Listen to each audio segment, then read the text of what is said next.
బ్రహ్మానందం గారి పుట్టినరోజు ఒక పండుగ, అది అందరికీ. అయితే ఈ పండుగ 70 వసంతాలు పూర్తి చేసుకుందని ఒకరు, 70 వసంతాలు అయినా ఆ యంగ్ బ్రహ్మే మనకు అందరికి కనపడడానికి, అంటే భగవంతుని దర్శనానికి మనం అందరం వెళ్తూ ఉంటాం. ఒక హాస్య బ్రహ్మ హాస్య ప్రేమికుల కోసం నడిచేస్తే ఇలా ఉంటాడు ఇక్కడ ఉంటాడని చెప్పడానికి, ఆస్వాదించడానికి మీరు, చూడడానికి మీరు, మరి మీ అందరం సపోర్ట్ చేస్తాం. హాస్య బ్రహ్మ గారికి సన్మానం అంటే మేమున్నామని చెప్పి రఘురామకృష్ణ గారు పొద్దున ఉదయం వచ్చి సన్మానించి సాయంకాలం నేను మళ్ళీ వస్తానని చెప్పి మధ్యలో హోమం చేసుకొని మరి అటెండెన్స్ను ఒక ప్రేమ రూపకంగా ఎన్ని పనులున్నా ఈరోజు మొత్తం బ్రహ్మానందం గారితో ఆనందంగా గడుపుతానని విచ్చేసిన మరి రఘురామకృష్ణ గారికి ఒకసారి గట్టిగా చప్పట్లు కొట్టాలి. సడన్గా స్టార్ట్ చేసిన ఈ ప్రోగ్రాం నేను మధ్యలో మాట్లాడడానికి ఒకటే ఒక రీజన్ ఏంటంటే, పెద్దవాళ్ళందరూ మాట్లాడతారు ఈ ప్రోగ్రాంలో మరి హాలు సరిపోతుంది అన్న దగ్గర నుంచి స్టార్ట్ అయితే అది బ్రహ్మానందం గారి ప్రోగ్రాం, అందరికీ ఆనందమైన ప్రోగ్రాం.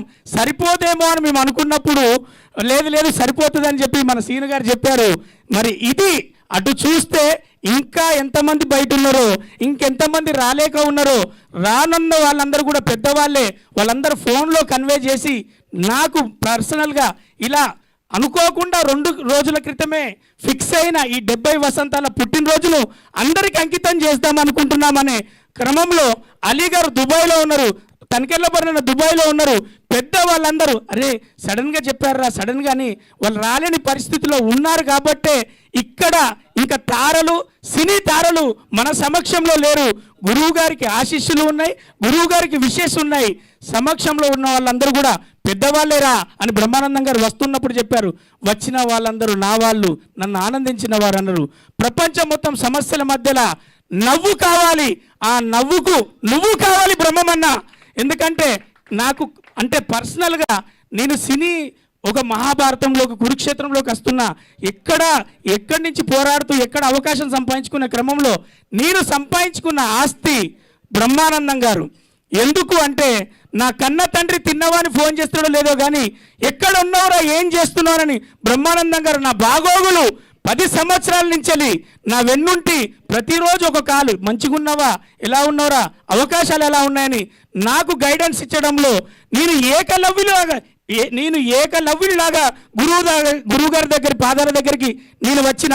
కానీ మహాభారతంలో అర్జునులాగా నువ్వు అన్నిటికీ సిద్ధమై ఉండాలిరా అని నాకు దిక్చూచి అయినే, గార్డినర్ అయినే, పెద్దవాళ్ళనే, పూజ్యులైనే, నా తండ్రి స్థానంలో కూర్చున్న నా తండ్రి ఆయనే. ఈ సభాముఖంగా తెలియజేస్తున్నదంటే ఆ భగవంతుడు నాకు ఇచ్చినటువంటి గొప్ప వరం, మీ అందరి తరఫున నాకు ఇచ్చిన గొప్ప వరమే ఆ బ్రహ్మానందం గారు.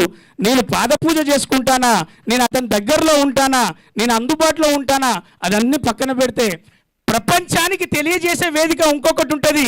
ఆ వేడుకలో నాకు బ్రహ్మానందం గారు ఏమి చెప్పారు, లోకానికి ఏం చెప్పాడు, ఎన్ని చెప్పాడన్నది నేను మనస్ఫూర్తిగా ఒక కార్యక్రమం చేసి చెప్తా.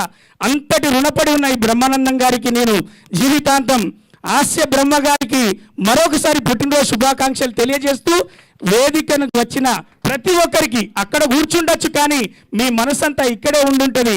వాళ్ళందరికీ స్వాగత సుమాంజలు మీరు తెలియజేయడానికి తన శిష్యుడిగా తన ఆరాధ్య దైవాన్ని, నా ఆరాధ్య దైవాన్ని ఇక్కడ చూస్తున్నందుకు అతని తరఫున ఒక భక్తుడిగా మీ అందరికీ వెల్కమ్ చెప్పడానికే నేను మధ్యలో మాట్లాడాను. ఎవరికి ఒకరికి సీటు ఉన్నది కూర్చున్నారు, లేకపోయినా నిల్చున్నారు. మొత్తానికి మా బ్రహ్మానందం అన్నేను ఆస్వాదిస్తున్న ప్రపంచ లోకానికి మరొకసారి థ్యాంక్ యూ సో మచ్. మీమ్స్లో మీరే, సినీ తారలో మీరే. అన్న బ్రహ్మన్న మీరు బ్రహ్మాండంగా నిండు నూరేళ్ళు మా అందరి మధ్యలో పుట్టినరోజులు జరుపుకోవాలి, మాకు అందుబాటులో ఉండాలి, మమ్మల్ని నవ్విస్తుండాలి. ఇది ప్రపంచం తరఫున మేము అర్జీ పెట్టుకుంటున్న పెద్ద అర్జీ అన్న. Thank you so much. Thank you అన్న.